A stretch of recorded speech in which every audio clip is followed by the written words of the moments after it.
Okay, so we're going to be looking at this question, question 1, which is I think from page 72 of the textbook questions. This is the IBID textbook that you use. So we have the question here. The diagram shows a pile driver that is used to drive a metal bar into the ground. A particular pile driver has a mass of 500 kilograms. It falls through a height of 2.5 meters before striking the top of the pile. It stays in contact with the pile and drives it a distance of 0.4 meters into the ground. Calculate the average force exerted by the ground on the pile by using firstly energy considerations, and then we're going to use our equations of motion. Okay, so looking at energy considerations, this pile driver is going to drop down, it's going to hit this, and then it's going to drive the pile in 0.4 meters, so something like that. It's going to be driven, the pile's going to be driven like that, and you're going to have your pile driver on top like that. And this is actually going to have dropped a distance of 2.9 meters. So your potential energy loss that's going to take place is equal to mgh.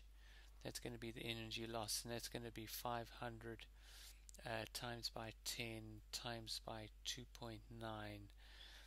And when we work that out, 500 times by 10 times by 2.9, that equals to 14,500 joules.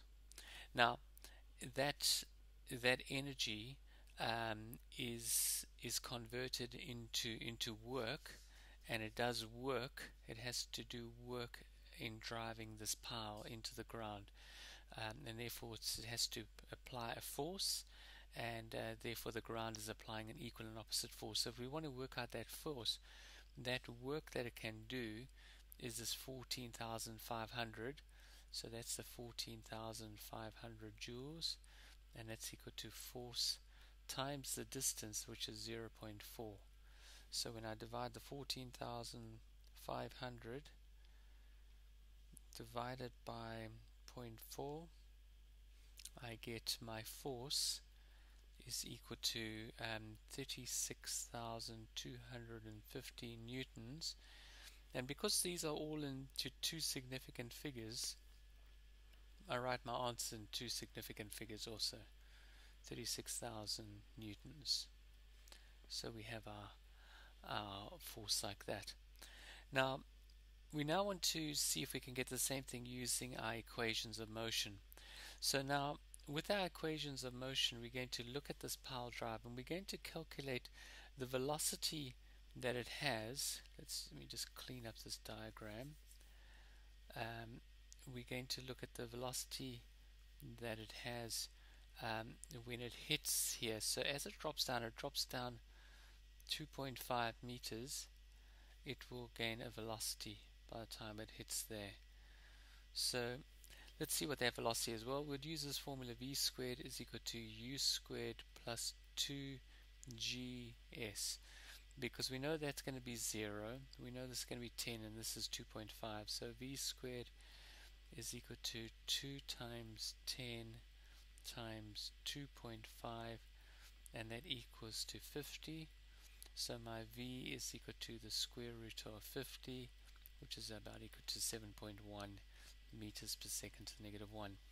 Now it's then going to be deaccelerated, so it's going to go down a further 0.4 while being deaccelerated. So we can work out that deacceleration using the same formula: v squared is equal to u squared plus 2as. But now our v squared is actually going to be 0, because the final velocity comes to a halt at 0. Our u squared is actually this initial velocity of our final velocity, which is equal to the square root of 50. So the square of that would actually be 50 plus 2 times a times 0.4.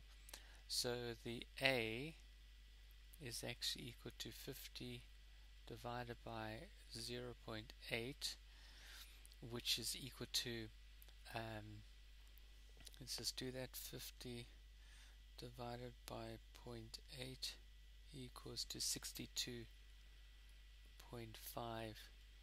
meters per second to the negative 2. Now that's the acceleration that it's going to have to apply. Now when you do that, therefore there is going to be an unbalanced force of the force resultant, which is equal to mass times acceleration, would equal 500 times the 62.5. So if I multiply that by times by 500, I get 31,250 newtons. Now that's the resultant force, but the ground actually has to apply not only that force, that's the resultant force and the power. So when you think of it, that power, that's resultant force, is 32,000, sorry, not 32,000, 31,250, 31,250. That's your resultant force resultant. But it's actually got, the power drive obviously has got 5,000 newtons due to its weight. So it also has to apply, the ground also has to apply a further 5,000 newtons to overcome that, plus the 31,250 to provide that reaction force. So the total force that the ground must apply, therefore, the total force must equal to 31,250 plus the 5,000 to overcome the weight of it, which is 36,250 newtons, and we write that to two significant figures, 36,000 newtons. So there we have it, as the same as this one over here. Alright, good. Thank you very much for that.